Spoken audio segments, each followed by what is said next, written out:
უნივერსიტეტიდან გათავისუფლებული პროფესორების მხარდამჭერი აქციები ისევ არ წყდება არასამთავრობო სექტორის წარმომადგენლების პროტესტის შემდეგ მომხდარს პოლიტიკურ დევნად და ბოლშევიზმად აფასებს სტუდენტების კიდევ ერთი ნაწილი და ლექტორების დასაბრუნებლად ხელმოწერების შეგროვებას იწყებს. უნივერსიტეტთან დღეს გამართულ აქციაზე პრეტენზიები სტუდენტური თვითმმართველობის მისამართითაც გამოითქვა. ჩვენ სტუდენტები არ შევეგუებით უსამართლობას. აქცია თბილისის სახელმწიფო უნივერსიტეტის შესასვლელთან ამჯერად დამოუკიდებელ სტუდენტთა ასოციაციის ორგანიზებით გაიმართა. მონაწილეები სასწავლებლებიდან ცნობილი პროფესორების გათავისუფლებას აპროტესტებდნენ და მათ დაბრუნებას ითხოვდნენ.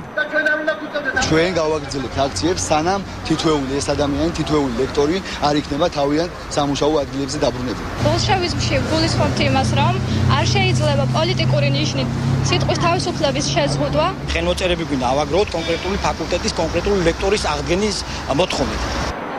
დამოუკიდებელ სტუდენტთა ასოციაციის ლიდერი მომხდარს ხელისუფლებასთან დაახლოებულ ადმინისტრაციას აბრალებს და სტუდენტურ თვითმმართველობას უმოქმედობაში ადანაშაულებს. სამწუხაროდ 2006 წლიდან ხდება ესეთი რაღაცა და აბრალებენ ვითომ და რეორგანიზაციას და ეხლა მით უმეტეს სამწუხაროდ ძალიან მასშტაბურია ეს ბჭყალებში რეორგანიზაცია.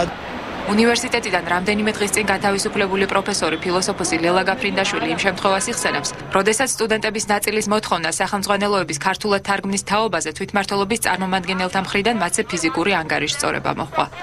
მე რომ ეს გავაპროტესტე, დავდექი სტუდენტების სამართლიანი მოთხოვნის მხარეს, ამან გამოიწვია სწორედ აგრესიები ჩემს მიმართ და მე ამას გძნობდი მთელი ამ წლების განმავლობაში. როგორც გაფრინდაშვილი ამბობს, ადმინისტრაცია მას სტუდენტებთან შეხვედრის ორგანიზების საშუალებაც არ მისცა.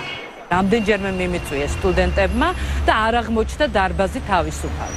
რადგან განსხვავებული მოსაზრებები მქონდა და ასე ვთქვათ, ხელისუფლების ეკონომიკურ პოლიტიკას ხოტბას არ ვასხამდი, შეიძლება ეს გახდა მიზეზი. დავით ნარმანია კიდევ ერთი სპეციალისტია, ვინც ადმინისტრაციამ გასულ თვეს უნივერსიტეტის გარეთ დატოვა. მისი გაშვების მიზეზად ბოლო დროს თავადაც გათავისუფლებული პროფესორი ქართული ოცნების წევრი ნოდარ ხადური ნარმანიასთან მეგობრობას ასახელებდა. თუ ქვეყანაში იქამდე მივიდა საქმე, რო ვთქვათ, ადამიანის მეგობარი სხვა პოლიტიკური შეხედულების არის და იმის გამო შეიძლება ამან სხვა მეგობარს ავნოს, იმაზე უფრო ცუდად ყოფილა საქმე, ვიდრე ეს მე წარმომიდგენია. უნივერსიტეტთან ბოლო დროს გახშირებულ აქციებზე კომენტარი ისევ არ გააკეთეს ადმინისტრაციაში და რამდენიმე დღის წინ გავრცელებულ განცხადებაზე მიგვითითეს.